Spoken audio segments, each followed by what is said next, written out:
Rated, the podcast where we willingly watch the world's worst rated movies. And in today's episode, we delve into the next film on IMDb's Bottom 100 list, welcoming a brand new special guest.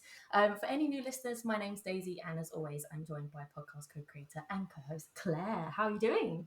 Hello, I'm all right for once. This is a positive Claire episode because I've just eaten Great. and I'm happy. Yay! Feed me before the episodes. That's what we're learning. I'm like a grandma. I love it. I feel like the energy is shifted because I'm okay. We can't have both of us low. One of us is low. No, one of us is high. Today I'm high. It's too much energy in one go. But I've had a few days at the beginning of the year off from work, and I've made the right decision, so I can ease back into my year with a really, really short week. So at least I'm looking forward to that. Huzzah! So today we have joining us writer, director, comedian, and my personal favourite Dark Knight cast impressionist, Stuart Laws. Stuart, welcome to the podcast. Hello, thank you very much for having me. No, the pleasure is all ours. Mm-hmm. So we haven't mentioned what film we're doing today. We like to ask our guest what film we're discussing as it was your choice. And maybe you could tell us a little bit about your relationship with the film and why you chose to talk about it today.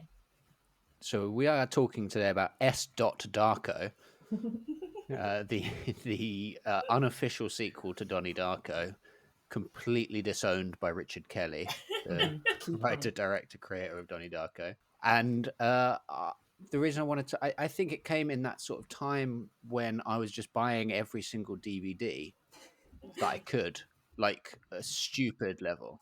And seeing that come out, and I was like, you know what, it is going to be awful, I thought, but I love Donnie Darko so much, then it would be remiss of me to not be a completist of the Darko franchise expanded universe. Yeah.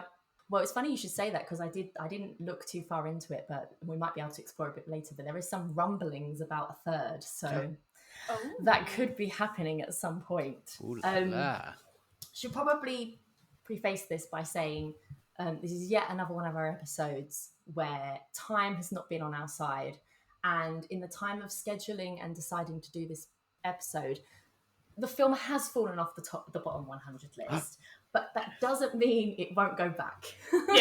Yeah. So we're keeping an open mind. We were playing with fire. It was actually originally number 99, so it was always just like teetering on the edge.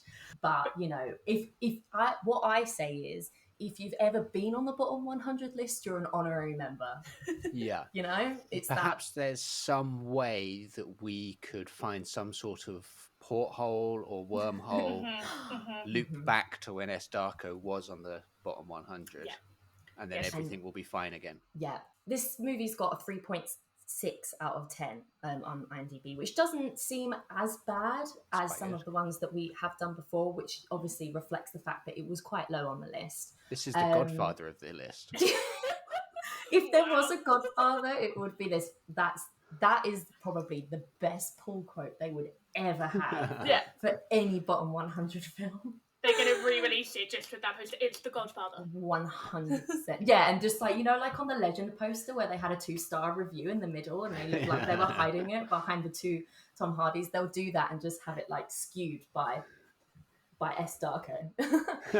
So I'm not sure how much you guys know about the other stuff that the cast and crew have done. This is directed by Chris Fisher, which I found out is mainly known for being a producer on Person of Interest, which I haven't seen. But he did also direct some TV episodes of, I can't remember what it's called now, but I might go back to that.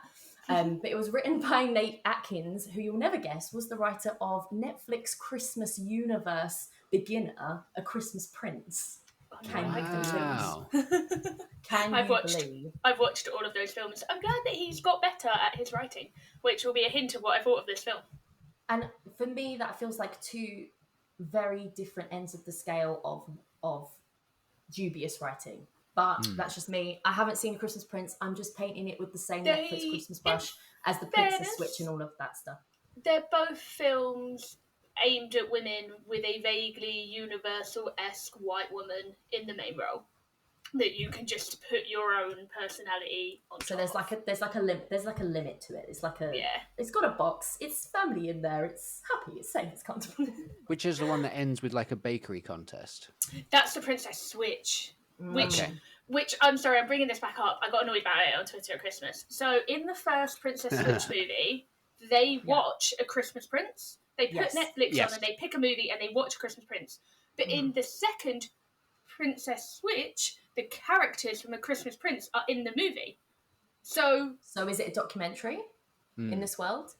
Or do they just curious. not how to do a cinematic universe yet and might need to make some notes? Furious. They're in different... There's a multiverse, isn't there? There's a multiverse, yeah. Through. Yeah. They're who the Christmas Prince film was based on. Yeah. They didn't... Nobody saw the portals that they came through to get to the wedding. It's very simple, Claire. Just Sorry. focus. Sorry. I forgot about the time loops. It all makes sense. I mean, it makes a lot more sense than this film does, but we'll get on to that. So it stars Davy Chase, which we'll know from the original Donnie Darko. She was her younger sister. I watched the whole movie without realising that and only found that out this morning when I was doing some more research. I don't... How did you manage that? I just thought she was some random chick that they got on to be in the film. They mentioned... Oh, you mean like the actress? The actress, the actual character. Sorry. Oh, I knew that. Okay. Daisy. I was like, that's like... I was going to say, I was like, how did you manage that? Because that's like the only thing that does actually make the name is sense. Literally S.Darko, of course. That's what I know. I'm sorry. I should give you more credit. Thank you. Did you know, though, that she was also the voice of Lilo in Lilo and Stitch? I did not. Oh. I knew this. And we've got another one fan on here. Because I Being a mastermind subject. A huge fan of Lilo and Stitch, and I've also seen Spirited Away in the dubbed version. Obviously, we'll watch the subtitled version first, but the thing I saw in the cinema was the dubbed version, and she does the voice of that as well. Oh, good for her. And she's Samara in The Ring, personal favourite of mine. So she was a great child star. I don't know if she's done anything sort of since. I think that's her most. Don't look into that. I looked into that. Is it porn? No, she's just done. She's gotten into some trouble. Oh. Sounds like she's had a bit of a rough one. Oh dear.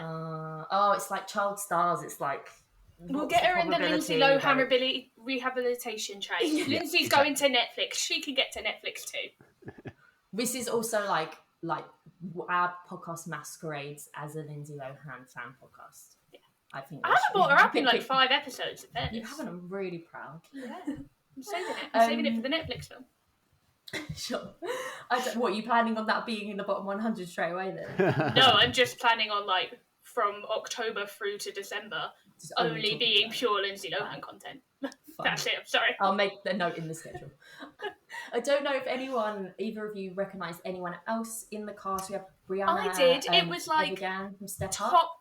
It was top hits of like teen boy heartthrobs. Like as someone who's watched all the teen dramas, I was like, I know him. Yeah, and then James Step Up too. From One Tree Hill, Ed Westwick from Gossip Girl. Like those other 3 cast members are just like a time capsule of like teen noughties pop culture. Yeah. So it was interesting to see them. I did see Ed Westwick and go, oh God, what are we getting in for now? Because he's been in a lot of trouble too. But also Elizabeth Berkley. Yeah, who has had her fair share of weirdness. Yeah, so it's a cursed cast. I can't even say that as a tongue twister. So just a quick rundown on the synopsis of the film, and then I think we should just get straight into it. Spoilers, what we all thought about it. And then maybe what we'll do is, Claire, maybe we'll kick off and see if you had any relationship to the film. I didn't. I've only watched Donnie Darko, so it'd be interesting to see what you were thinking and then what you thought when we kicked off. But for those who don't know, S.Darko is set 7 years after the events of the original film, Donnie Darko, from 2001. And his sister, Samantha Darko, is beset by sleepwalking, hallucinations, and apparent time travel as she tries to unravel a small town's mysteries. That's really vague, but I also don't think there's any better way to explain what happens in this film. So, spoilers ahead. If you want to watch it, you don't want anything spoiled, head off now, give it a watch. I would watch Donnie Darko too, just, maybe afterwards, just a cleansing of the soul. But as I say, I haven't seen this before and haven't felt the need to. But I'm glad that I did, because it made my love for Donnie Darko even stronger. But Claire, did you have any relationship with this film at all beforehand? No, I didn't know it existed until we looked at the list. I had it completely passed me by. It came out in 2009? That was peak uni time. I think I was quite drunk most of the time, so wasn't bothering. When I looked into it, I spotted Jason Lafferty, who, you know, is it Jason Lafferty? It is Jason Lafferty. Oh, James.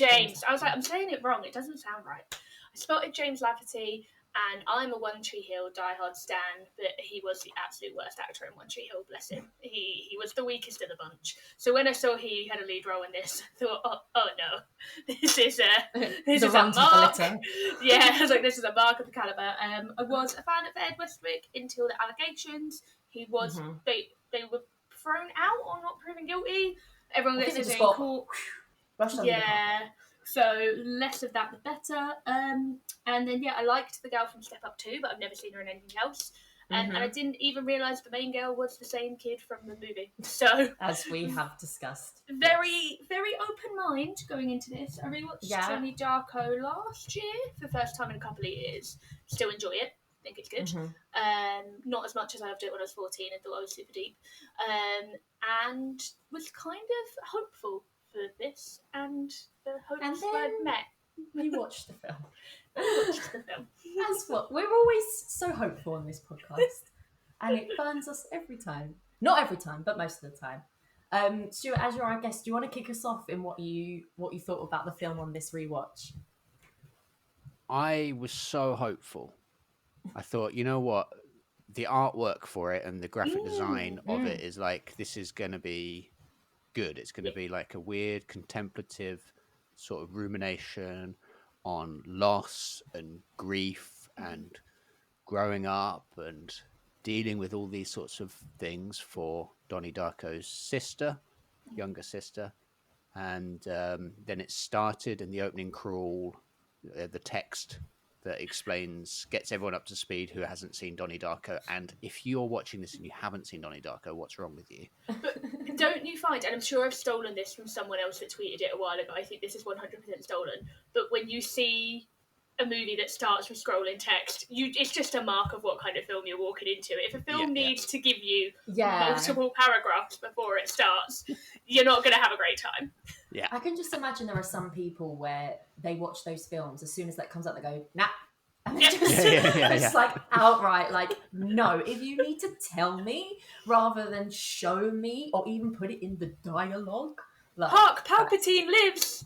Well, don't even. Banned. It's banned. But no, like, I can forgive maybe like a few sentences, but this was a full-on novel at the beginning here. And it was sixth form level, like, creative writing. But what was the font even? Wasn't it that like really swirly? Because I had to pause the DVD. Yeah, it was hard to like. That was 16-year-old girl first time on Microsoft Word. Font choices. We tend to judge people by their fonts quite a lot on this podcast. It's become a little bit of like font of the film. We've not had any papyrus films yet. I'm sorry, it's exactly what I was thinking of, the Ryan Gosling sketch. That sketch is so good. That is 10 times better, 20 times better than this film. Yeah. Than any film on our list, probably. Than any film on our list. So we've got past the scroll of information that we have to read, like a terms and conditions level. This is bad. This is a bad start, but let's go with it. Then it comes to a mimicry of the opening shot of Donnie Darko, but this time Samantha Darko is waking up somewhere weird, but noticeably just looks worse. And I didn't know whether that was because it's a standard definition DVD blown up on my TV and looking bigger, or I think it was shot on red. I think it was shot on digital, and it just looked like that early sort of digital shooting where they hadn't quite got to grips with how to make it look right. So it's like the sky sort of looked blown out a little bit, and it was like it didn't look beautiful like the start of Donnie Darko. And it could have easily looked stunning, those opening scenes. But I've been watching a lot of films of around this era recently, and I've noticed that there seemed to be something about this era. I do think it was intentional with this film, but they all seem to be kind of silver-toned. Like, a lot of films in this time here just have a weird silver tone, and I think this one is because it's sci-fi and cool. But I'm just like, what happened to normal, natural colours? It will come back around in like how the whole 90s aesthetic thing is a thing now, and you Well, get like this film was meant to be set in the 90s, and I've never seen a less 90s looking film in my entire life. Yeah, like even like all the clothes and the hairstyles and everything were so 2000s. But yeah, Who was their wardrobe designer? I think that to be fair, I think if we're going to start picking on anyone, there's people to come before wardrobe designing, you know. But I don't know about anyone else. But for me, I was on board at first. I was like, okay, let's see what it throws at me, because I'm, you know, I don't want an easy film here. I want something that's going to make me think, and it made me think.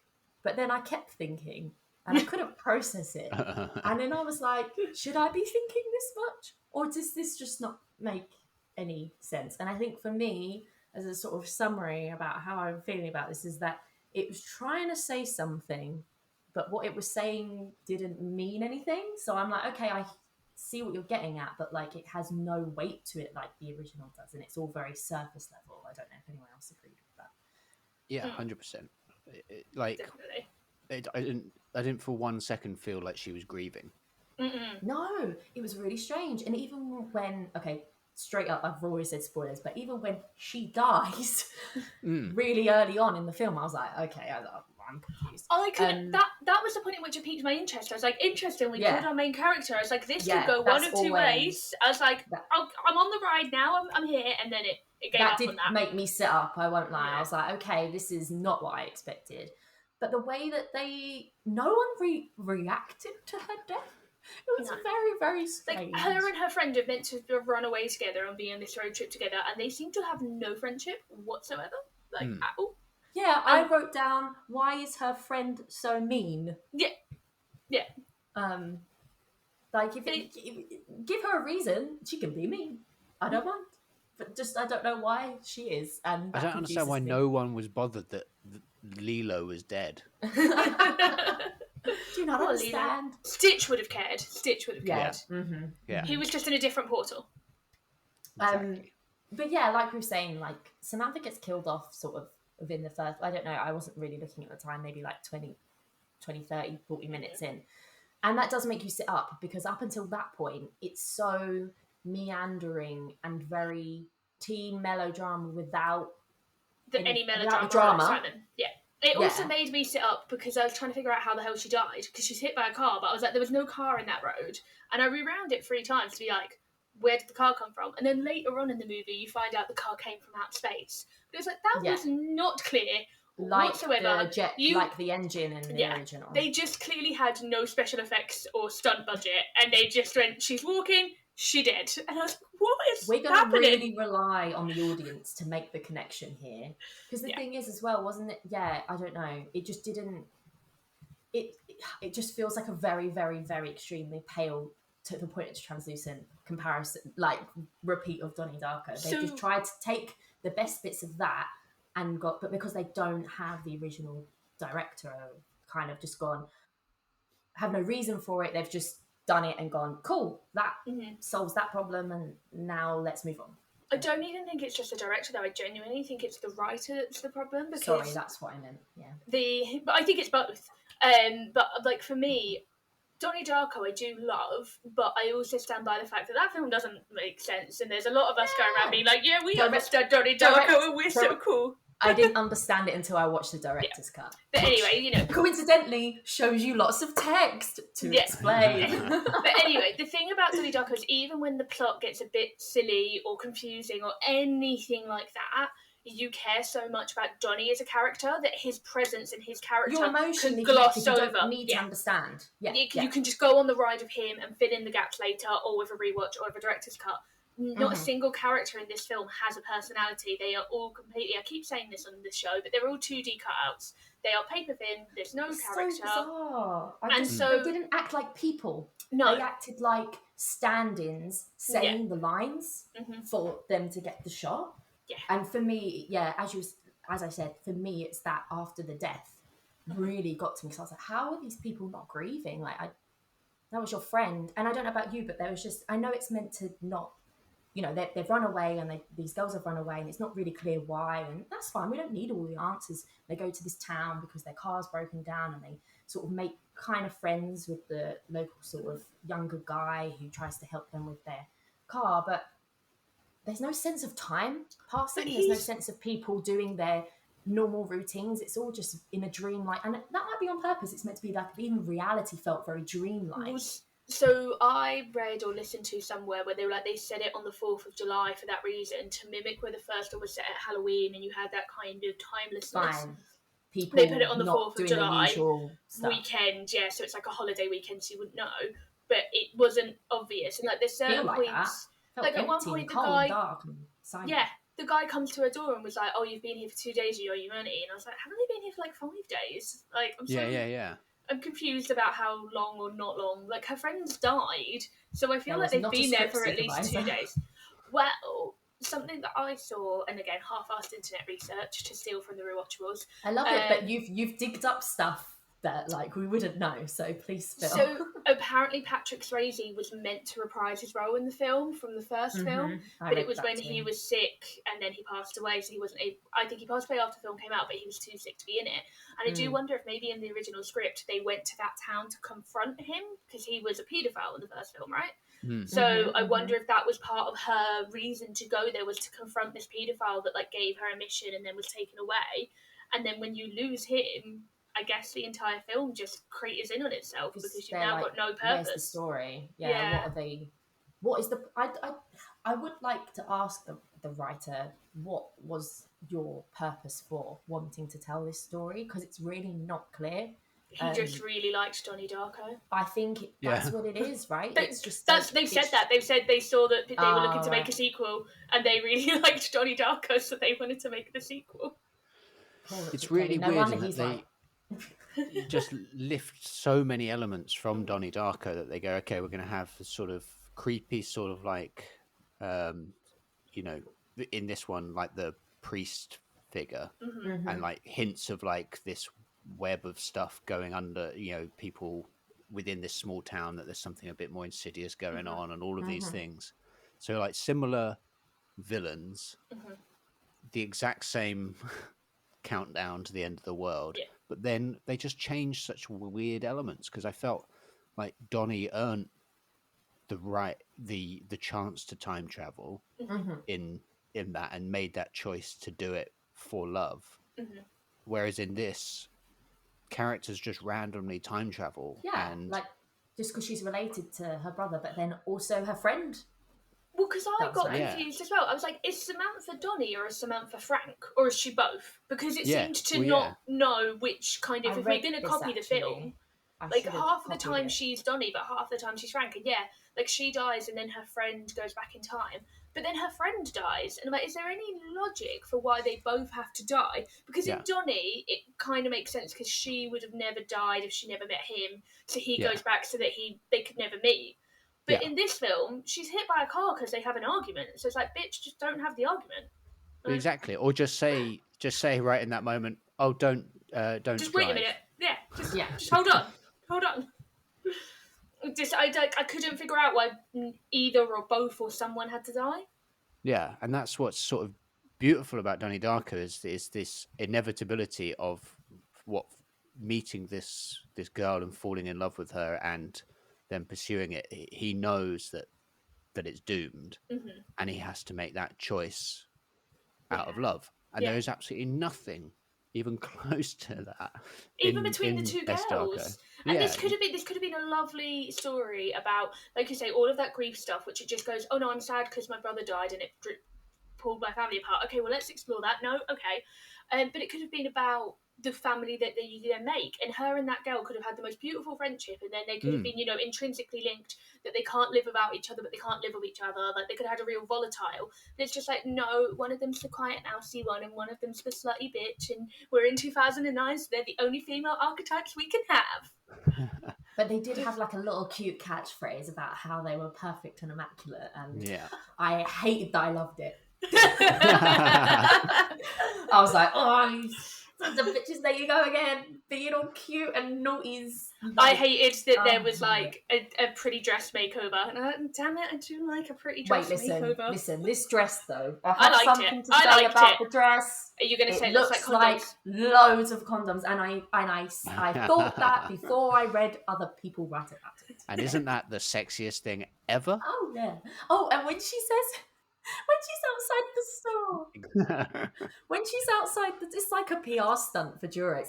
Anyway, I'm gonna write that on the list for work, just in case they become a client. Are they? Sorry, could I just ask a question about these condoms? Are they entrance pointing upwards, so if it rains, they'll all just fill up? Ooh. Yeah, looks like it. Yeah. No, you can't use them now because by taking it off, you're going to damage the structure of it. So they're actually useless. It's just a trap to get a man to make you pregnant. Again, 2009 female women. There's so many more layers to this dress than this film. Speaking of the dress, though, I think my favourite exchange of dialogue in this film, when she wanted the dress, her friend had died. This is Samantha. So this is she's back. We're in this other parallel universe or whatever. I'm not even going to try and explain what I think this film is about. There's no point. But we're in this point where she's come back and her friend's died again. Whatever. She's outside and Ed Westwick's character is the reason that the girl died because he was drinking while she was driving. And so he goes up to her and then he's like, "I'm sorry for your loss. Is there anything I can do?" And she says, "Bring my friend back." And he goes, "I can't do that." And she goes, "So buy me that dress." And he goes, "I can't afford that." And it's just the weirdest exchange of dialogue, as if she says it with there's a way that dialogue can be said that's a bit well, she's clearly just being spiteful and saying, "Well, if you can't do that, buy me that." But the way she says it with the same level of want, she says. And I would have said I would have been like, "Oh, maybe she's not a very good actress. Maybe Donnie Darko was the first film she's been in." But if she did the voice of Lilo is so emotive, and I know you're getting all of the animation, but the voice work in Lilo and Stitch is beautiful. It's just clearly she has the range. Maybe it was the direction. Maybe they wanted her to be very disjointed and this film. Well, I do think there's an element of that because Donnie was always disconnected and loopy. Yeah. So I think with her they made her disconnected and disjointed and detached from everyone. But in she a different way. isn't Donnie. No, she's his sister, and she is a different character who wasn't going through the same thing that he was in the first one. So why all of a sudden is it this? Because I was reading as well, how did she get the book from the first one and all of this, and it's this isn't a continuation, this is a copy, because you're not thinking about her as his little sister, like you said, Stuart, this could be an amazing vehicle to explore grief and loss and regret and wanting to change time and love. Why is it, I know they couldn't get Jake Gyllenhaal, but why is there not something that reflects that in a way? But no, it's let's just get whoever from the original cast wants to come back. They now have this power. Let's double down, because this is Donnie Darko 2. And we can get both of these people doing these things. That's just what it felt like, to be honest. Yeah, it's they got too obsessed with the rabbit, the Frank mask, and the wormhole, the time travel-y elements were actually... Wibbly wobbly time thing. Yeah, the wibbly wobbly time Jeremy worms. Beremy. Yeah. That they could have just literally made a film about what it's that hints at maybe wanting to time travel or wanting to change the past, but not actually being able to, and not sort of comprehending, and that all these things that you can bring up with grief and mental health would have been so interesting to her to be obsessed. Yeah. She knows Donnie time traveled somehow. And is desperate to find out. That would have been so interesting, especially 7 years later. After we could have looked at how it's completely plagued her life and how she's let it take over, and that would be interesting. The way she's acting in this would have felt very that goes hand in hand with this sort of disconnection with reality and all of this stuff that maybe she tries to do, lucid dreaming. So she still has these dreams where she thinks she's time traveling, but she can't actually do it. Speaking of the dream sequences, they were pretty shit, weren't they? It looks so, and I think that might have been the digital filmmaking. I don't think so. I don't think it's aged badly. I think it just was always bad. Yes, yeah. I think maybe they hadn't worked out how to light for digital cameras at that Right, point yeah, because it that just makes looks sense. cheap, Dark and especially in cheap. those dream sequences. And the effects are so cheap as well, like the feather. And also, why a feather? What the fuck is a feather got to do with anything? Yeah. What's happened there? Was it like maybe it's a Forrest Gump sequel? Well, and she puts her Let's hand just in the throw any TV, like in the IP ring, so it's a sequel to that as well. Sequel Yeah. to everything. See that they were doing little Easter eggs before we even craved them like we Ahead do of their now. time. I Ahead just of finished their watching time. Endgame, and there was portals on that, and they were obviously inspired by this film. Exactly. I've heard an interview and they said, you should really watch this film S.Darko. Apparently it's related to this film Donnie. I don't know, I've not seen that one, but this one. DD2. I was trying to think though, would this film be good if you didn't know what Donnie Darko was? Like if you just went in and watched this film. No. Thank you. No. Thank you. Because it doesn't make any sense. This is the thing with sequels, though. I always personally have trouble saying, is this a good film on its own? Should it be judged as a good as a film on its own? Because a sequel really is a continuation of a story, so you should at least know what happened in the first one. I watched Scream 4 again today as well, but Scream 2 would be a better example of this. I think they are good standalone films anyway. They mean so much more, and they are better when you've seen the previous ones. They work completely independently. But you could happily watch them. What they do well is exposition in an engaging way. Yeah. So they remind us what happened with Sydney, and they do all of this, and it's done in a very smart, concise way. Yeah. This could easily have done that. Like, you could have just said that happened, and then. But sorry, I forgot. It's all done in the opening text. Yeah, they told us, Daisy. Very, very concise. Notes. I want to bring up my biggest confusing plot point because this one just really irks me because I don't know what happened in the end, and maybe I just stopped paying attention. So there's this Ed Wistwick's brother has gone missing, and we're not sure if he's died, gone missing, run away, been kidnapped. So. In one version of it, we don't. So the first version is when Samantha dies, and he's not in it. The second version, Samantha doesn't die, and then they find him. They figure out where he is being kept, and they find him, or they find his body. They find his body. So they find him dead, and it's clear that he's been kidnapped and held captive and left to die. But then when they go back and Samantha doesn't die, they just never mention him again. He gets into the montage. Gets into the montage where he's in a cage. So, so I think is he just died? He's just dead. He just doesn't get found. But they said then why is he even in it? I genuinely, it's exact like in Donnie Darko. Frank leads him to uncover loads of different things, which he then has to make the choice to never ever get discovered. But in S.Darko, she finds his dead body and then. Doesn't tell anyone. Back, so like it's not like that's one thing that could be undone. She could by just the tell time someone. Travel. Yeah. Yeah, that's really bizarre.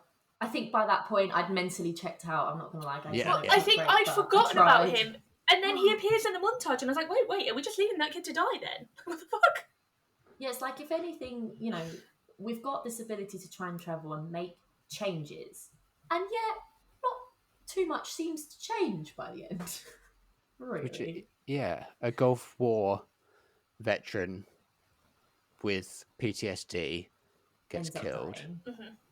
The Jeremy, is it that the best? I can't remember what the best friend's called. Dismisses as gay. Yeah, because of his name, obviously. It's such a gay name. Who turns super rapey, but also maybe is an alien? I got confused at one point. I was like, wait, hang on. Is he a monster? The Tesseracts. We haven't spoken about the Tesseracts. The Tesseracts arrive. My words. Yeah, Marvel definitely watched this. Marvel definitely watched this. I mean, when did Iron Man came? Iron Man came out 2008 or 2009? 2008. Oh, so Iron Man predates this, but clearly they were like, hang on. Is there a Tesseract in that though? I don't know. They changed the course of everything. They changed the course, Darko came out. Because the Tesseract turns up in Thor, which was 2011. See, the problem is that you know too much for my jokes to be funny. Because you will tell me. It's fine. Don't worry. I just like to ruin everyone's enjoyment. I'm the Debbie Downer normally. I make every joke unfunny. No, this film is the Debbie Downer, let's be honest. But yeah, I was very confused about who he was. I was like, wait, who's this guy? Like, you've cast 3 identical looking brunette men. Like, which one's What is which? this, The Departed? I told you my story of my friend who an hour into The Party turned very quietly to me and went, wait, are they not the same person? And she'd watched an hour of the movie thinking Matt Damon and Leonardo DiCaprio were one person. For me, it was the older white men that threw me off. But that's no, she thought, and I was like, how does the film make sense? She's like, oh, I thought like some of it might be in the past and some of it was in the future. I was like, oh, okay. Well, if she struggled with that, don't let her watch this. She won't get it. But yeah, so there's 3 random basic brunette white men who just see 2 white women and go, yes, they will be ours, because, you know, what else do you do in a small town? But then this guy, who they decide is gay because his gay name, suddenly in one of the, I think the 3rd version of reality, buys her the dress and takes her to look at meteors, but then gets super rapey and accidentally kills her for like the 2nd or 3rd time by throwing her against a rock, which I was like, I don't know if you'd die that quickly, but also seems to have like all these purple welts, and I was like, wait, we're getting aliens? Like, I was so baffled. So confused. Yeah, I wondered whether or not we'd got a symbiote sort of come in, so that's more Marvel sort of stuff. Imagine if that just come up at the end. Venom will return. This is where it all started. Oh god, it's just so. S.Darko's a Marvel movie, right? Yeah, that's canon. I'll put it in my rankings. It's after Kevin, Captain Marvel. After Captain Marvel, but before Iron Man. Yeah. Cool. If you're watching chronology of when the films happened, that's how you watch it. So these Tesseracts, that's what has affected him, right? Because he took he touched some remnants of this meteor. Yeah. But it was like, why are you adding that in? Yeah, why add that in of all the things you're going to add in? If you're going to copy so slavishly and then just be like, oh, and there's a meteor that he's touched and it's got alien powers. And like they add it in the 3rd version of the story that we've already played through now 3 times. And then, so he kills her, and then he runs away, and then Iraq Jack and Ed Westbrook's character kind of just find her, and despite having never shared any screen time in the film, just can talk to each other without speaking and decide they need to take her body and somehow save her, and then Iraq Jack's going to somehow turn back time, despite not knowing how to turn back time, and Ed Westbrook's just like, yeah, cool, go for it, mate. Totally on board. Like, Donnie goes on a massive journey that leads to him understanding how time travel works and making that active decision, whereas this is just like there's like a little cave and they can go in and that's how time travel works. What Honestly, I wanted to read out a few notes that I'd written down because I think they're the only things that I have to say because I don't have anything, you know, actually purposeful to add to this conversation other than what's the story and what's the point. It's a mystery, but I don't care. What the fuck? This is bizarre. I don't get it. So that could have been about anything. That could have been about anything. I wish I'd done like a running commentary and put like a runtime next to it or something. But yeah, like I say, the main thing for me, other than not really understanding what the fuck was going on, was this weird tone to every scene where it's as if the previous scene hadn't happened. Yeah. It was very The Room, except The Room I enjoy.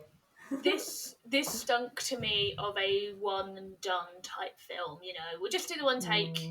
It's fine, and it didn't seem to have a whole lot of care or options. I would imagine that the editors pieced together what they had versus what they wanted. Yeah.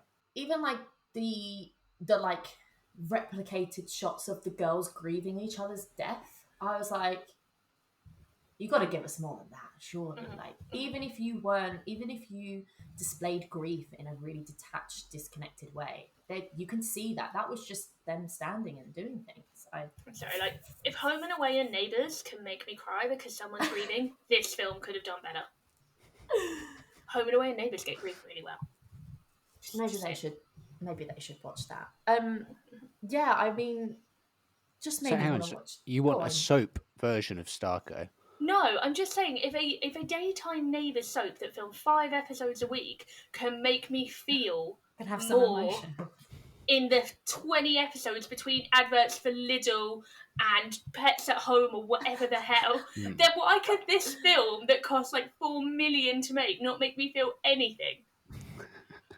It made you feel anger. Is that not something in this day and age? Actually, I just wrote bored. It didn't make me feel anger in the moment. I just wrote, I'm quite bored. I think that's for me. It was that thing of if the plot isn't gonna, like, for example, something like Tenet, right? I don't know what's going on, but I love Daisy, it. don't It's bring that fun. film up. Don't bring that film up in my home. Just let me have the floor. I enjoyed for it. 1 second. I think it's a lot of Stuart, fun. I liked you. care. Oh no. I don't care what other people lot of think fun. about what I think about Tenet. I'm like, what the fuck is happening? But I am loving this ride because I'm whatever. I don't care how much I pick up. It's enjoyable to me. But this, I'm like, okay, so I have no idea what's going on, and at this point, I don't care. And that's not what you want from films, really, is it? Yeah, and I will give the stunts in Tenet were fab. Like the action sequences.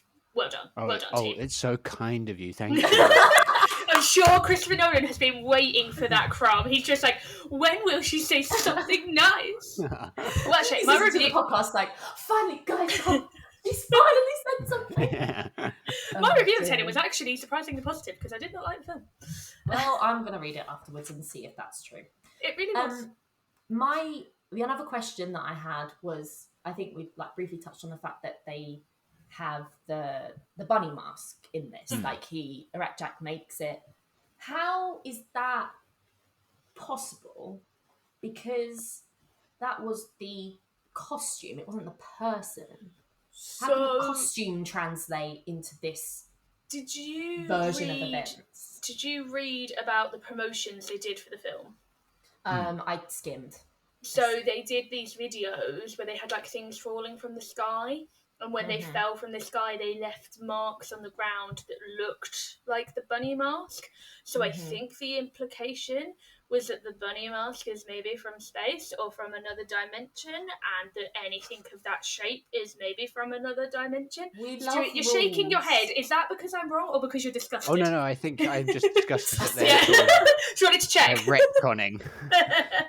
Well, That's specific to Donnie. Yeah. That's Donnie's story, which then didn't exist because of the choice he made. Well, that's when she pulled the feather out. I was like, oh, is the feather going to be her thing? And then the feather never came back. The feather just was there to look pretty and weird and glowing, and then never came back. But it's the same with Forrest Gump, right? It's there at the start, and then you don't get that feather again. Yeah, I really, really hate rules that exist so anything can happen. They're like, oh, but there's a rule for that. And I'm like, but the rule means there are no rules. It's just, I don't know. But that's... any other thoughts? Because at the moment it's just confusion. I've forgotten her name already, but the girl from Saved by the Bell. Elizabeth Berkley. Elizabeth Berkley. What was she doing in this film? Yeah. Absolutely didn't explore, absolutely struck of a storyline cut or trimmed down. And she was so aggressive. Just like there's one point where someone said, she's like, oh no, it was when she started talking about how hot God was. That was a bit that made me uncomfortable. Oh my god, yeah. I feel God with his abs and his hair, and I feel his fire in me. And his lightning bolts. Yes, his lightning. Was it lightning bolt nipples or eyes? I don't even know anymore. I think someone should draw the replication of what she thinks God or Jesus looks like. I think we'd all fuck that God. I absolutely sounds. I would. But yeah, no, she was obviously involved in the Billy stuff. Yeah, right? I got the impression that she was the paedophile, really. That the priest was just a bit of an old lech, but she was the creepy, I'm going to murder children. See, I was under the impression they were working together. It wouldn't surprise me if they were working together, but she seemed more like the mastermind. That's quite progressive, I guess, for 2009 to have a female paedophile. We'd love to see it. You know, it's good to have representation, isn't it? Oh, no. But, yeah. Too often, paedophiles are men on screen. And what does that mean for, representation and diversity? The bracelet, she had the key on it or something, and then she lost it, and then she replaced it, and you're right. I think it's so much more of that would have made more sense if perhaps there was more to her story. I wonder if the script is available online somewhere, because there's a lot of talk about first, second, third drafts of scripts, including things. So if you originally got the original character from the first one, the Sparkle Motion guy, and that was who she was buddied up with, then it would have made loads of sense, because then they would have been in this weird paedophile ring together. But then when they had to retcon that character out to just making him a generic priest, the storyline just didn't make sense and wasn't giving enough screen time. And why just do something the same again? Do something else. My theory with Elizabeth Berkley's character. So, Showgirls was released September 22nd, 1995. Right. So 2 months after the events of S.Darko. Oh. Is it in the universe? I think she has like a situation after this where she goes, you know what, I need to turn my life around. I should stop being a paedophile. I'm going to go be a sexy stripper. Yeah. I'm off to Vegas to paedophile to strip a pipeline in full effect again. Oh, God. Which makes sense, right? With then how she acts, and she seeks out Carl McLaughlin, who looks a little bit like the creepy priest. True. Makes me sad though, because I like Showgirls and I don't want it to be part of this. I'm afraid it's part of the Darko universe. But then it means that Showgirls is also in the MCU, so I'm back. Yeah. I'm back in. I'm full feel circle. Like I need a whiteboard to like keep track of all of these films. And it's funny because all of these films are much more related than Donnie Darko. Yeah. In every sense of the word. What do we think about like the cast themselves? I guess, like we said about the performances, but felt like James Lafferty looked like he had a really good time. I felt like he was enjoying himself. He had a lot to do. I don't believe that man has ever not only been to war. I don't think that man has ever even slept in a tent. That is a man that is always less than 2 meters away from running water and heating. His hair was too perfect and his skin was too moisturised. Yeah, he looked young and innocent and like he has never seen even an animal die. I read that they did. They made like different versions of the mask because obviously it was meant to be like this steel thing that was like really hurting him and stuff. And I think they just made they had like a proper version. They had like a plastic version of him to put on, but then if he needed to do any movement, it would just be like this cardboard version. And now I want to look back and see if I can notice. It's like not really got much weight to it. Some of it's sort of flapping in the wind, like as he's trying to do his job. I don't know. I didn't notice at the time, so maybe I'm being harsh. I think what I know, like the things that I noticed in it is, and this is a bad sign, and like so. Being someone who does like filmmaking stuff and works in that world, often people say like, oh, does that mean when you watch a film you're just noticing all like the technical stuff? And I don't. I got into filmmaking because I love watching films. Whereas in S.Darko, I did notice like I was at one point I went, oh, they've got this must be like a 24-foot jib they've got for this shot. Just sort of like how interesting that must be, and that must be a dolly going backwards. It's not immersive. When you lose yourself in a film, you're not thinking these are actors. This is a story written by someone. It's a world that you go into for a couple of hours and then you leave. But this was very much like, oh, we're watching the result of some people who wanted to remake Donnie Darko, and this is it. One of the only good things I could write about this film was it has nice music. Like the music was okay. Yeah. They tried music was all right, wasn't it? The person that did the music was inspired by Requiem for a Dream.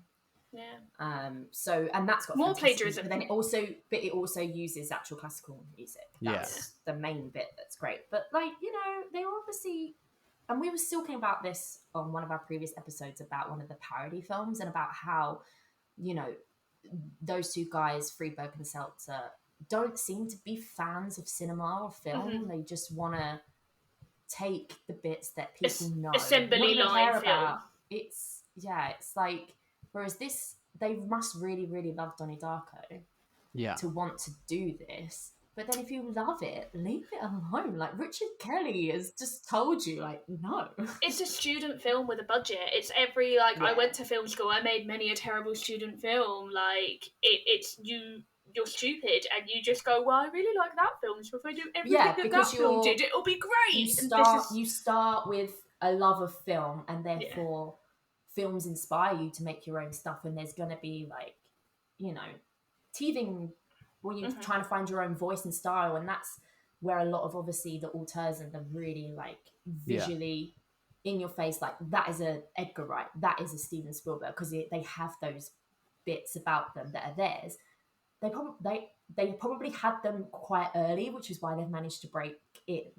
But I'm sure they would turn around and be like, yeah, but that's inspired by filmmakers from my generation. I've just made it my own. The problem with films Edgar like Wright this is steals they don't so make much. their own. Yeah, they don't. Edgar the Wright problem steals is things everywhere, but he has a voice, and he has a voice, and he repackages it as a Yeah. brand, so to speak. Whereas this is another example of just going copy paste.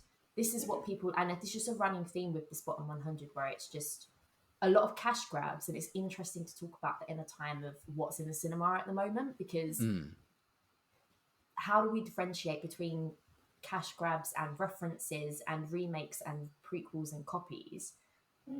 Some of them are some of the biggest blockbusters of recent times, where people are talking that they should be deserving Oscars because they made you go, I know that reference, compared to something like this. Look, when he caught her, it made me want to cry. Oh, I know. I cried. But by the by, my mask was ruined. It was sodden during the catch. Spider-Man. Yeah. Spider-Man. This won't come out for at least a month, so we can definitely be spoiling it by then. Twitter's already maybe spoiled we should it. just do like a little quick. Let's go into without revealing any. Hopefully, not revealing anything too much, but like Spider-Man: Far From Home does explore grief, and it does it so much better and than with anything Starko does. Such small little bursts of it, because you get it with one of the characters, and then you get it with the other character who we have so much less screen time with.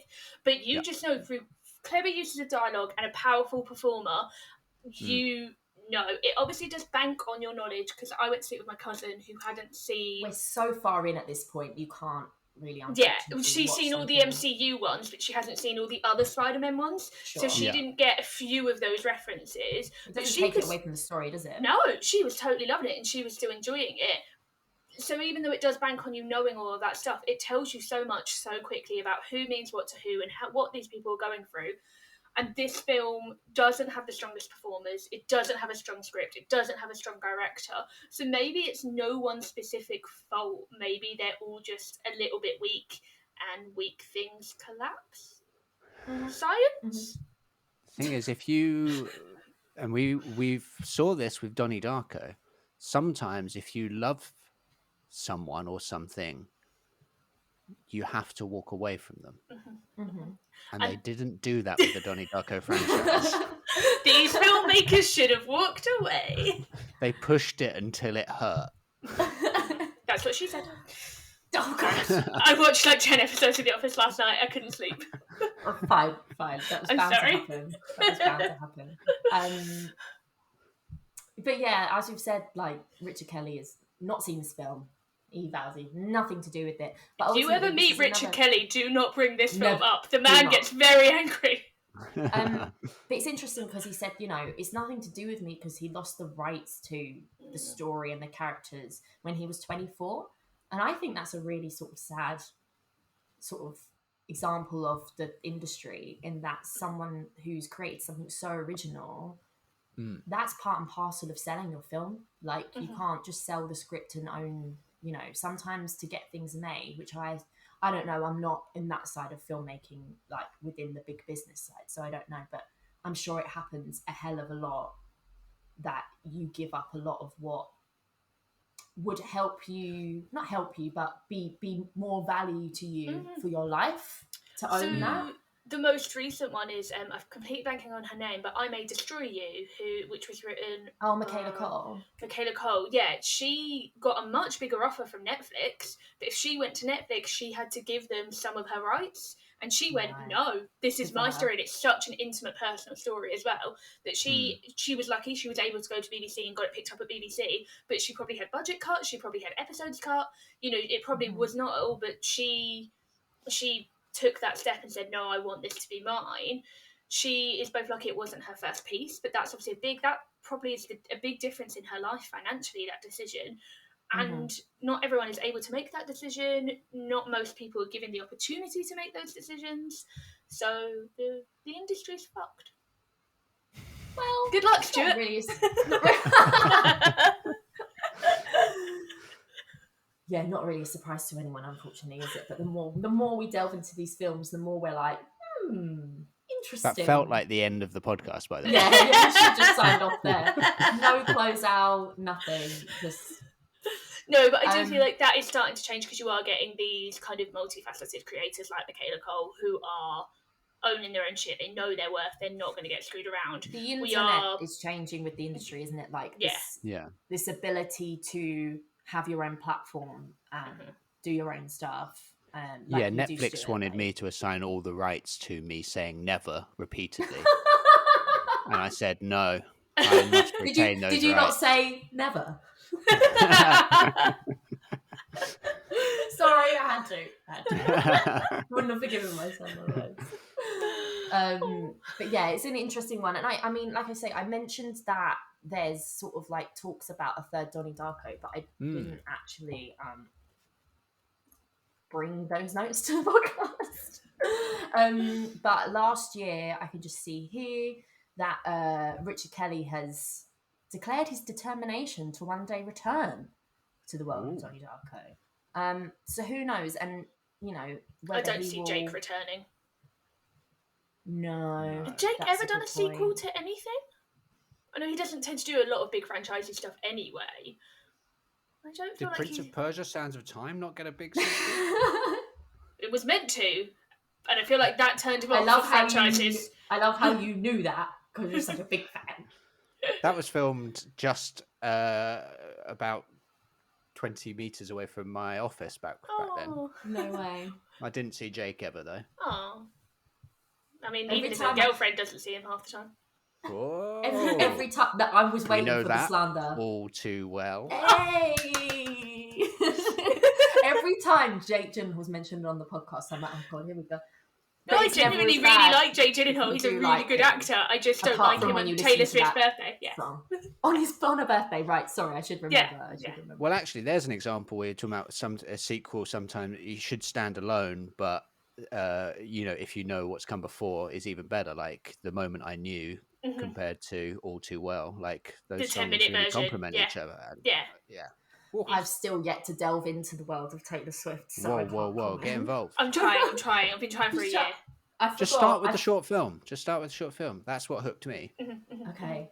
All right. It's a really nice short film as well. I was genuinely a little bit upset it wasn't featured in the Oscar long list. I was like, only because I genuinely thought that's the kind of shit Taylor Swift would be pushed for it to be nominated. So I fully expected to see it in the long list. I didn't think it would get in the short list or the nominations, but I fully expected her to like send it in, and it wasn't there. And I was like, oh, surprising, because I feel like she's going for the EGOT. That's clever. Why else would she be in Cats?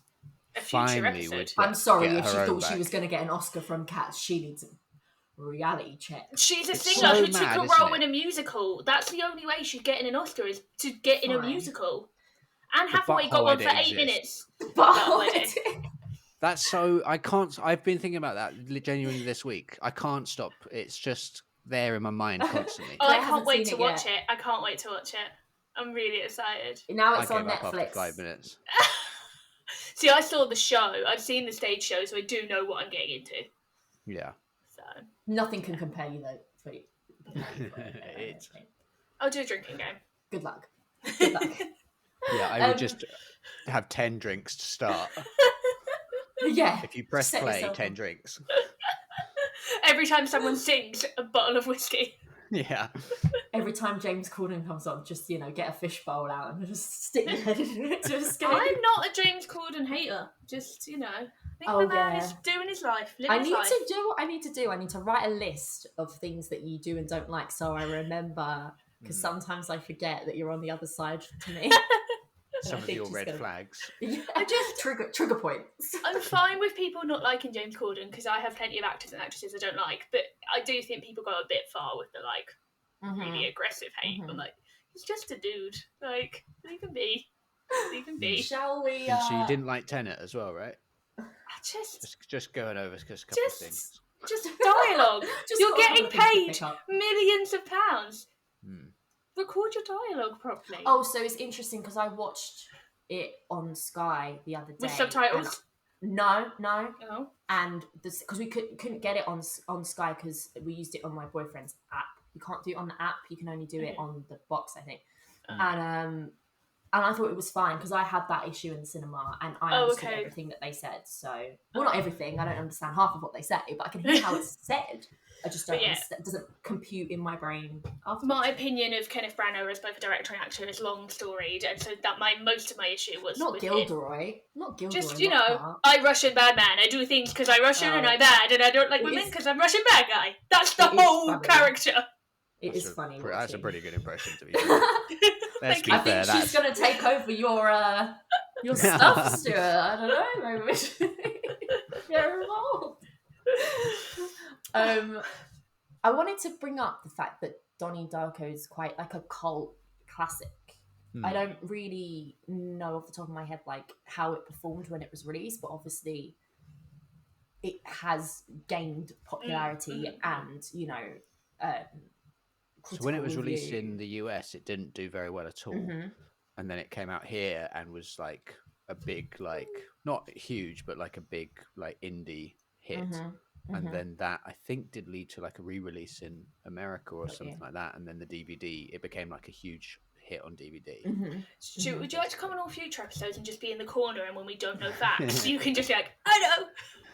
Could be the Richard. As long as it's within a certain era of films, then it would. Yeah. We've yet to delve out of the 2000s. We're too scared. We've not done a single film from the millennium.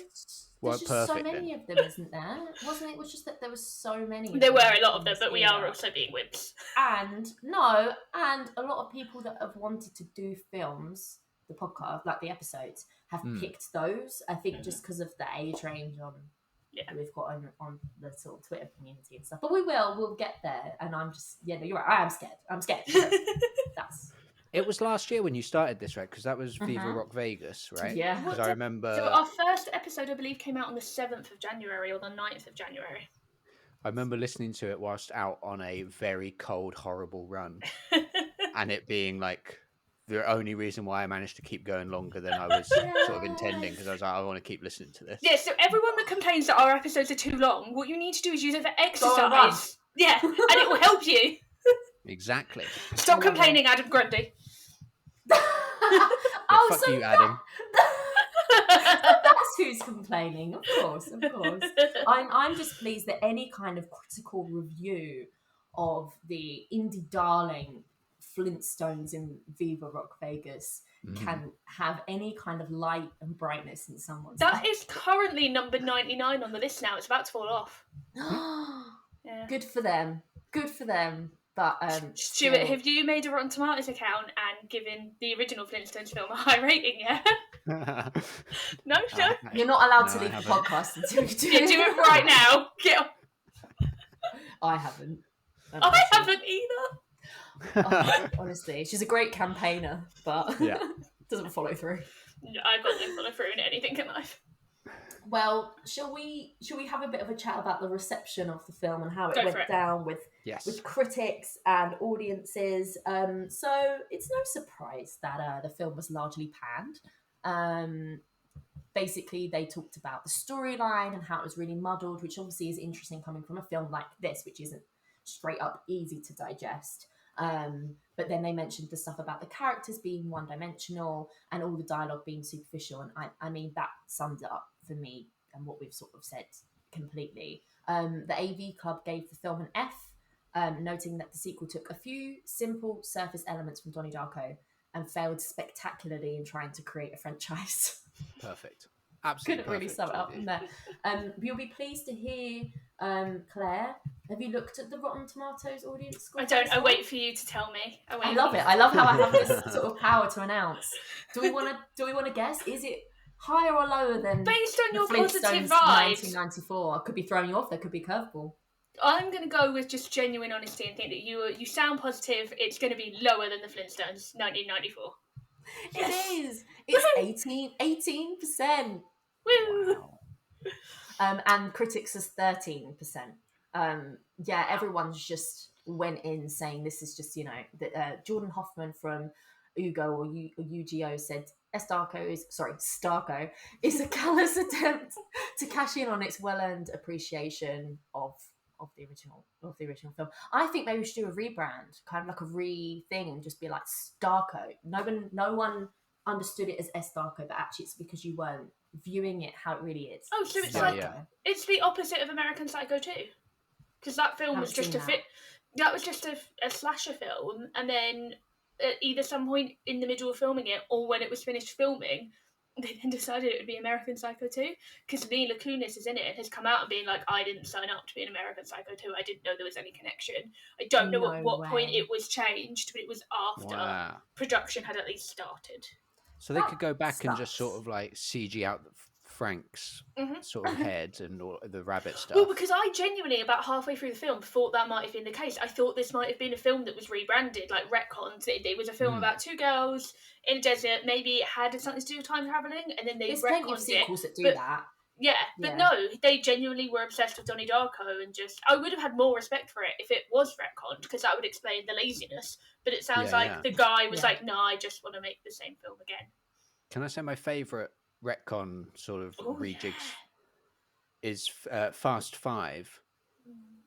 and Furious 5 was originally the script for the sequel to the remake of The Italian Job, which was going to be called The Brazilian Job.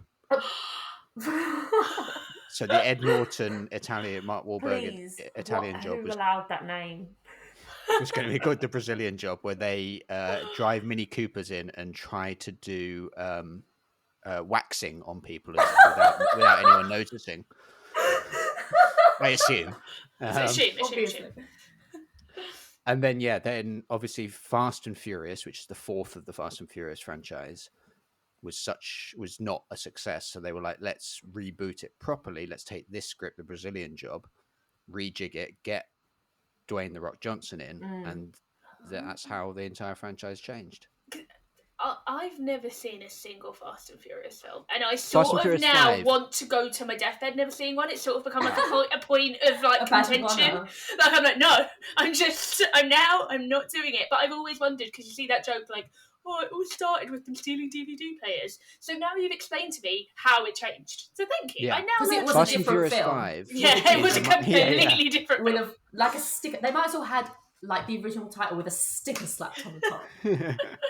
I'm so disillusioned with if I wasn't disillusioned with the film industry before, that is the tiniest straw on my back to go fuck this show out.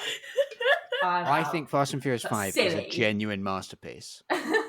I'm not even ironic. I think it's a masterpiece of a film, and then everything after that is fine and quite fun. Everything before that is awful. But Fast 5, what a movie! The only way I'm gonna do it is if like I'm somehow forced into it. Like someone's gonna have to give me like an offer I can't refuse. Give me a ticket to Ireland.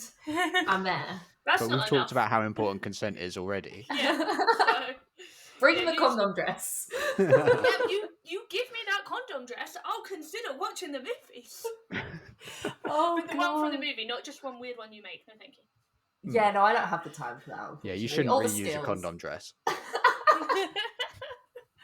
Oh dear. Well, now I want to rewatch Fast 5, and is that the one with the weird perspective, or is that a later one? When like Vin Diesel and The Rock are talking to each other, but it makes like one look smaller than the other in the reverse shots. That might be a later one, because this one maybe they hadn't have gotten their issues by this point. Got their beef. Yeah. I'm in and out of the film. I'm Team Rock. I'm Team Rock. Yeah, it's difficult to be team. I'm like, don't bring it's like, respect someone saying no. Consent is key. He said no. Don't bring your dirty laundry out into the public. Don't bully him. No one wants toxic family around. They're all about family. Sometimes you've got to leave the toxic members in the past, like S.Darko did in this film, even though she decided to go back to them at the end. Segue. Bringing it back.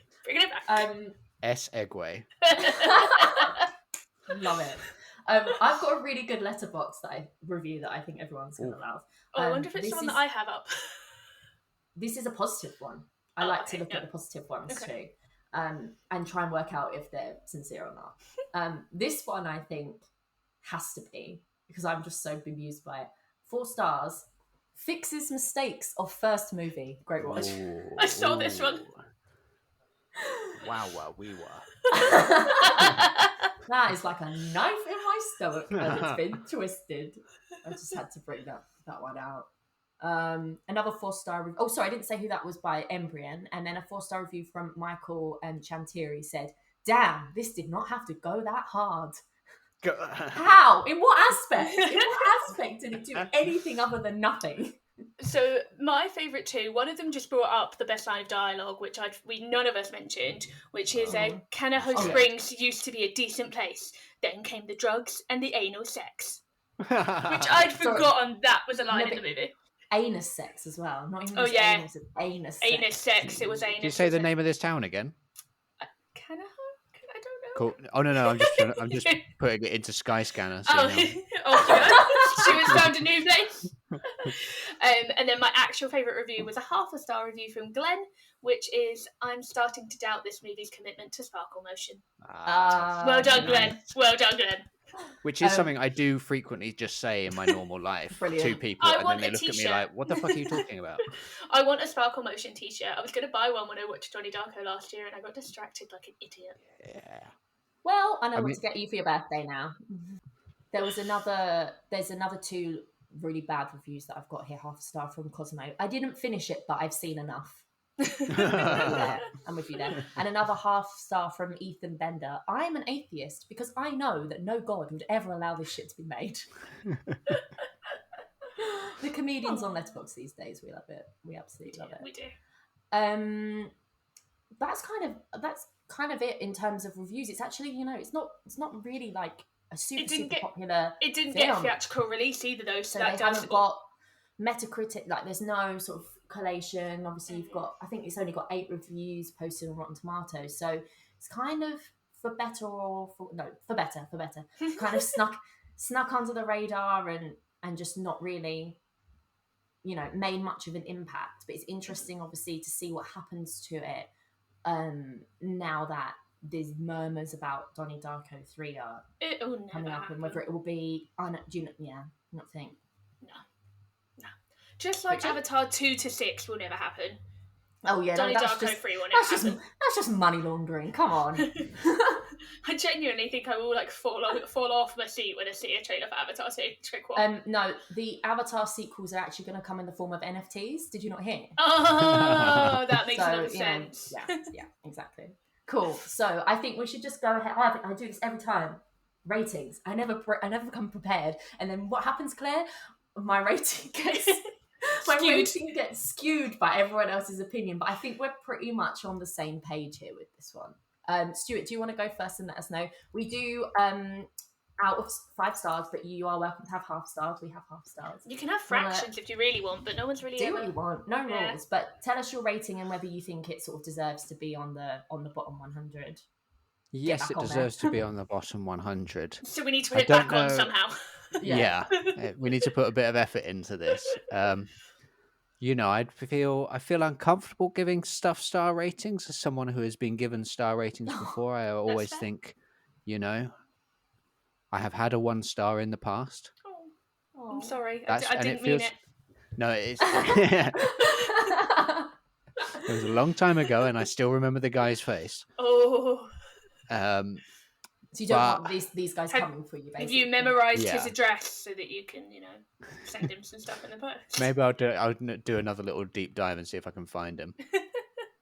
But no, it is a 1-star movie though, isn't it? It's not. There's like, I can't think of anything in it that like would push it above. Like, the things that stand out to me is like when they're looking through old newspapers. And then there's a story about the girl who was decapitated by a falling manhole, and there's a photo of a decapitated girl in the newspaper, and you're just like, just little things like that where you're like, that would never be in a newspaper. Yeah. So why have you done that? There's no one sort of saying, let's try and make a little bit of sense. I know we want to confuse people and like make people think, but let's ground this in some sort of reality to start.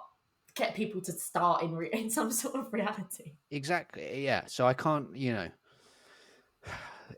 all the bits in it that are close to being good are direct lifts of the original, and you've got the original. So why would you need to? And I don't object to remakes. I think like if you can do something fun or interesting with it, then it's always worth, like, you can just not watch it if you don't want to. exactly. So But yeah, I'm it's afraid only it's a going to 1 really star. bring something if you've got something else to say. Yes. And if what you're saying is I want more money, then it's probably not going to be very good. I was toying with a 1.5 because it's kind of where I go to if a film is bad, but I enjoy those sort of films. I tend to go, yeah, this is shit, but I'm having a good time. But I didn't have a good time with this, so it's definitely 1, and it's not quite lower than that compared to some of the other stuff we've watched, because this is a film that is made and it is done technically fine compared to some of the other stuff we've put ourselves through. But yeah, it's a 1 star for me as well. Claire? I was going to go 1.5, but you've all swayed me now. So I think normally to get a 1, it would have to offend me in some way, and like, so this didn't offend me. It didn't piss me off. I just found it quite dull and not very good. But the stuff about it just does things that humans don't do, and then also the whole leaving the baby in the cage with no explanation. Yeah, I'm gonna go 1. Okay, so get back on that list, please. Yep. I think we should all vote on IMDb and see what we can do to get that back up there. But what will it get rid of? We don't know. Maybe something worse. So we'll see. We'll see if natural order takes its course. Goes back on there at some point. Cool. So the theme of our top 3 this week, where we get to actually talk about films that we like, is time travel movies. And so I've done that quite loosely, like time travel, time loops, time things. Time. Because time, yeah, they're weird depending on the rules in the specific movie.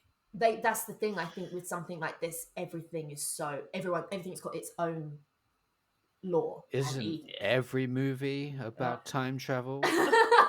Just forwards at a relatively mundane pace. True.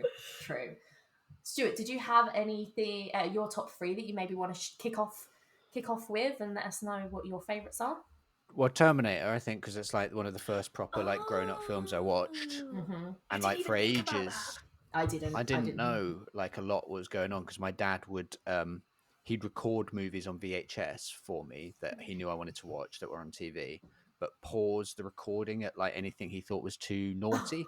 It was never violence; it was always sex. Yeah, there is a sex scene in that. I remember watching it with my family and being like, I didn't expect this to happen. It's just not a good sex scene anyway, so he saved you on that front. But it's also extremely significant to the plot, because that's how you find out who Kyle Reese is to John Connor. So I didn't know that for a long time. No. Oh my god. So was that's that at that there? point more confusing than S.Darko? Yeah, at the time I was like, what a masterpiece. It's so confusing. There's so much to ruminate on. Oh, my dad stopped recording at certain points. I rewatched 12 Monkeys recently. I think that's really great. I haven't seen it, but it always appears on like these lists of like films you must see, and I never do. I feel bad. It's really great, and really like it is unlike any movie that was being made, I think, in the 90s, or like big Hollywood movies, as a Terry Gilliam sort of movie, and it just looked weird. And that's why I never watch it, because I remember it's a Terry Gilliam movie, and I respect him, but I don't like them, so I get put off. Brazil is a masterpiece, but Brazil is not for me.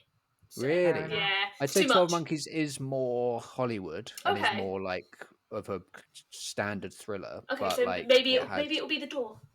Yeah, maybe. And then Hot Tub Time Machine. Brilliant.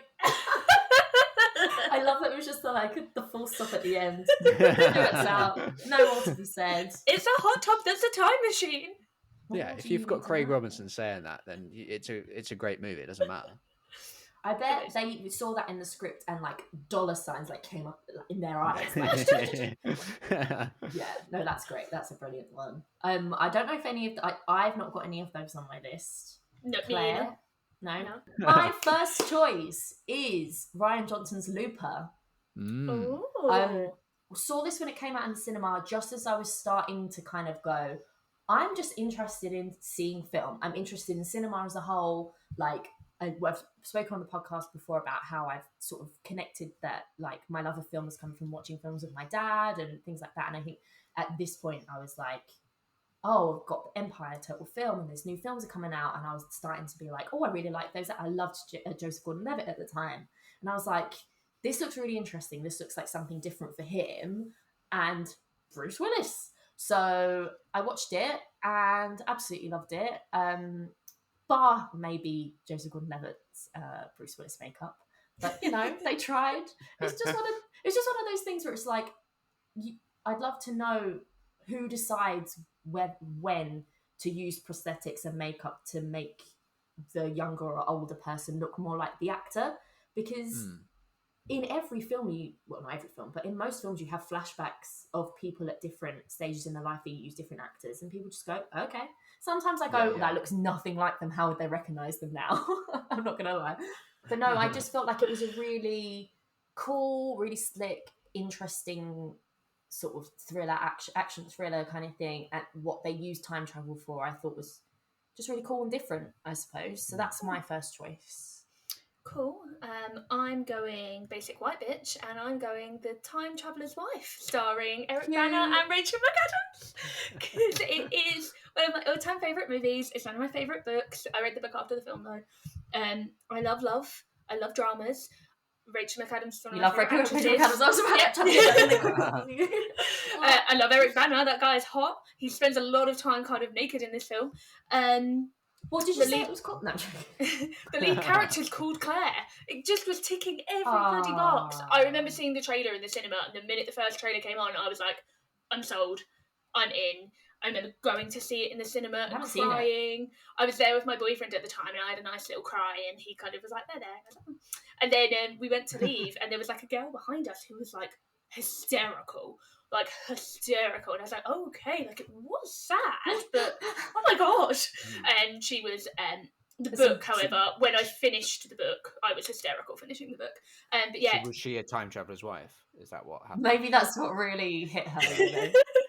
Yeah, she just felt it all. She had it all in her heart.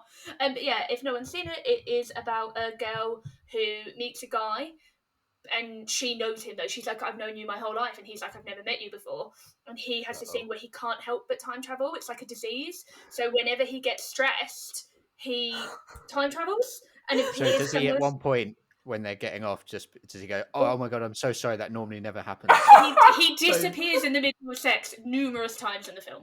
Really? Sorry, in the book, not in the film. I think it happens once in the film. In the book, it happens a lot. There's also, oh my god, it's nothing to do with you. It's not to do with you. Do you want to know the most disturbing thing? Because they're remaking it. I think it comes out this year. It's a TV program, maybe. It's getting a remake. Okay. I'm sure it's like a mini series, because one of the most disturbing scenes in the book. He has this, he gets it from trauma. His mum dies, and it triggers like a PTSD type thing. And then whenever he's stressed, he time travels. But when he starts to figure it out, at one point, he time travels as a teenage boy back like 2 weeks, back to his teenage bedroom, and gives himself a blowjob. And then his dad walks in and sees two of them.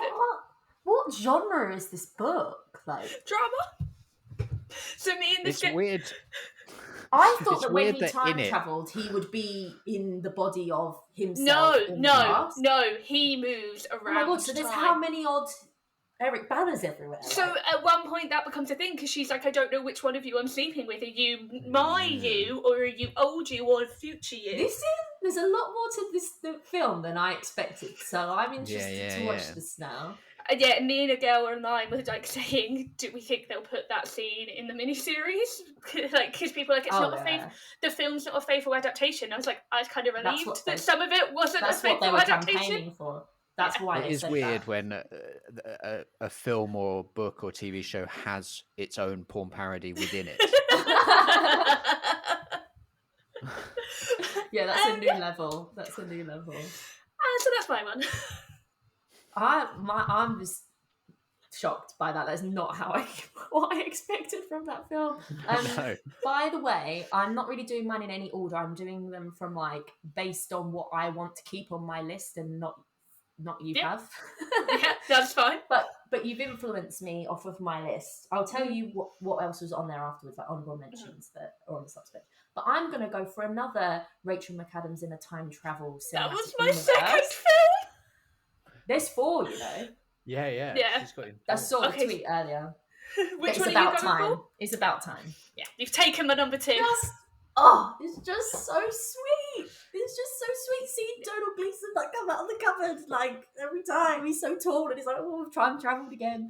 But it's just Isn't really. that was about grief? That film. So that film is like really, really special to me. To just bring everyone down, is that I watched that like a couple of months after my dad died, and like the scene before his dad dies where he goes back to a child and they walk along the beach, like even talking about it I get a bit like it's one of the nicest to simplest depictions of grief that I've seen done, because the whole film is about it. It's like a really small subplot in the film, but it's handled so beautifully.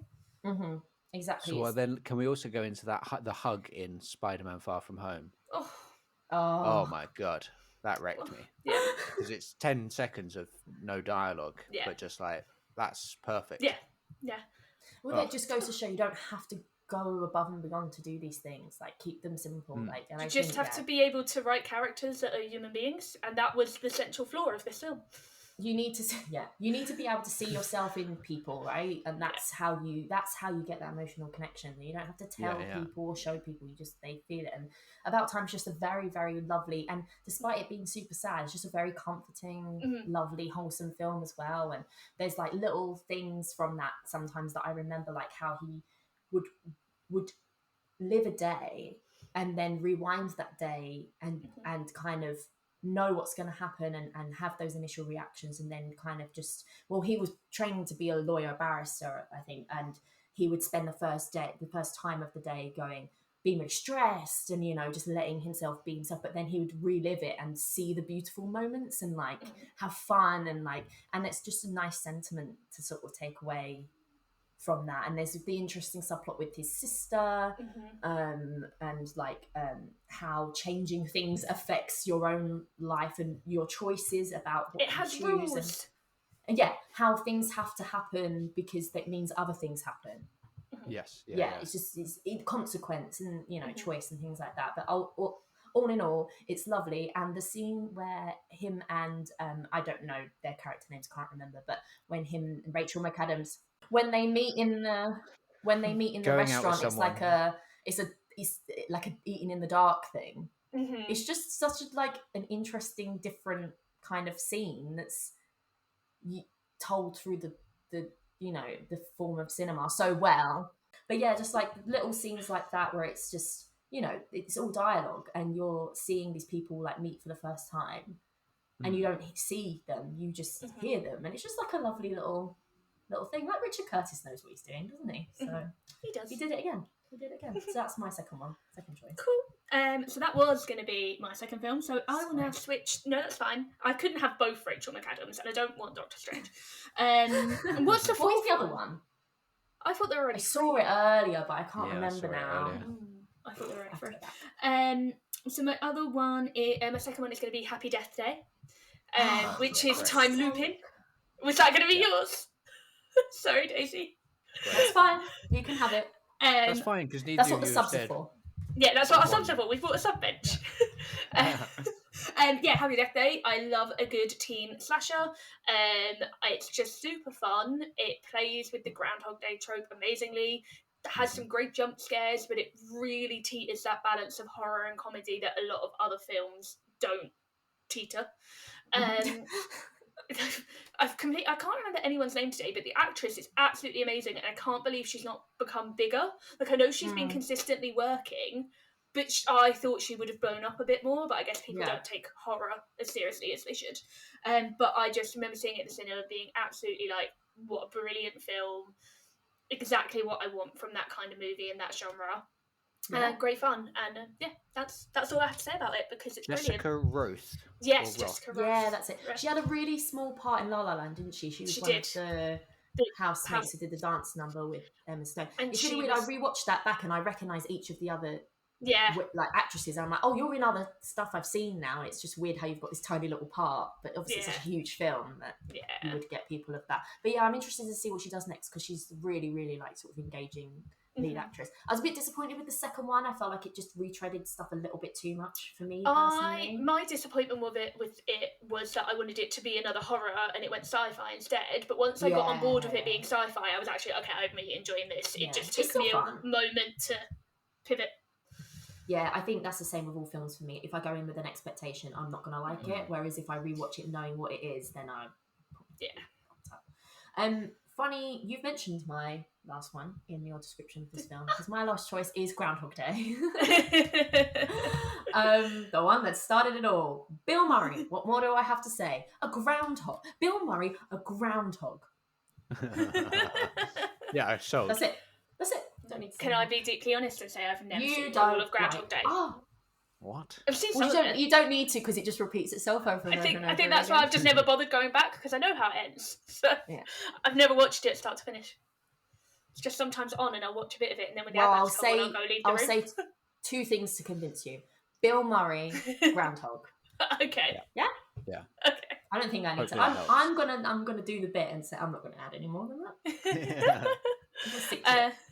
So I had a few choices, but I'm going to go with the basic one, and I'm going to do Avengers Endgame, mostly because I was watching it while setting up for the podcast, so it's very fresh in my mind. That is America's ass.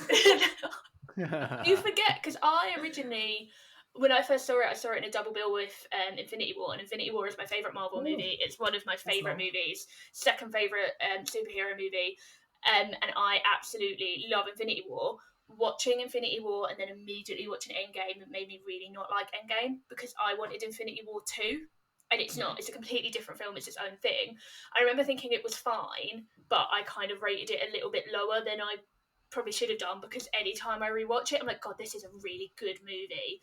I think it's very long, so at first I struggled with that kind of 3-part structure, but once you're on board, again, it's that expectation thing. Every time I rewatch it, I'm like, actually, this is brilliant, and the pairings are really clever, and so much stuff that shouldn't work does work. And it is kind of fan servicey, but I didn't feel like it was like fan servicey to sell me stuff. I felt like it was fan servicey in a like goodbye celebratory way. Exactly, it was done because we had got to that point. It had been earned through all of that stuff. Like they weren't trying to sell me a dead Tony Stark. Yeah. What? I don't think I will. I was saving up to watch it tonight. I'm so sorry, Stuart. Did you not see the massive billboards about bring back Tony Stark back to life? Yeah, that's like the biggest way to spoil a film, right? Bring back Tony Stark back to life. Saying a character death, like, my God. Fans are stupid. Fandoms are dumb. Yeah. They really are. As a collective, just I'm dumb. Sorry, I'm really... No, that's right. I don't really like time travel stories. I tend to zone out the minute time travel's brought into a thing. It's not for me. I'm the complete opposite. Which is why Time Traveler's Life and About Time would be two of my favourite ones. And even Happy Death Day, because they're not really super sciencey, time travel-y sci-fi. They're very kind of drama that just... your brain. Yeah, so I think that's also why originally I wasn't that into Endgame, because like, time travel. But once you get on board, it's fun.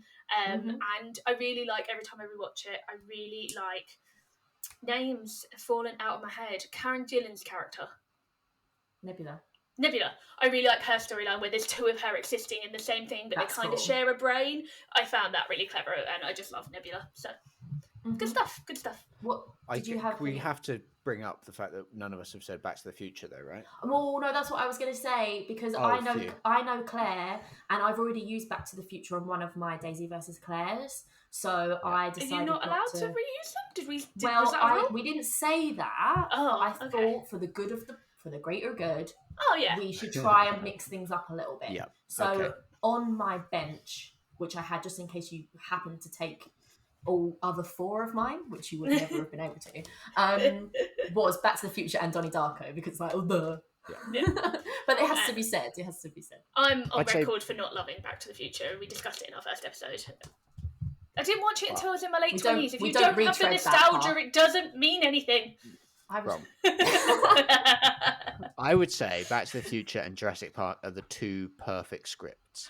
I love Jurassic Park. And actually, I watched Jurassic Park in the same year I watched Back to the Future, and one of them I love and one of them I'm like, meh. Jurassic Park I love. Well, such a shame that you have to go through your life being so wrong. It's fine. I've gone through my life with being so wrong. I'm far used to it. I've said far worse. I'm going to turn into one of those. It's weird that Back to the Future doesn't have quite the toxic fan culture that It does. Does it? Oh, It does. Oh, think yeah, if from you- you actually, from your perspective. Yeah, 'cause I've been it does. if pretty you love it, toxic, you don't actually. get run. Yeah, you don't see it until you have an opinion. This is the best film ever made. Which is why I always have to preface it the minute I say I'm not. Like, I don't think it's bad. I just doesn't do anything for me, and I have to preface it with I didn't watch it until I was in my mid-20s, like I think instantly.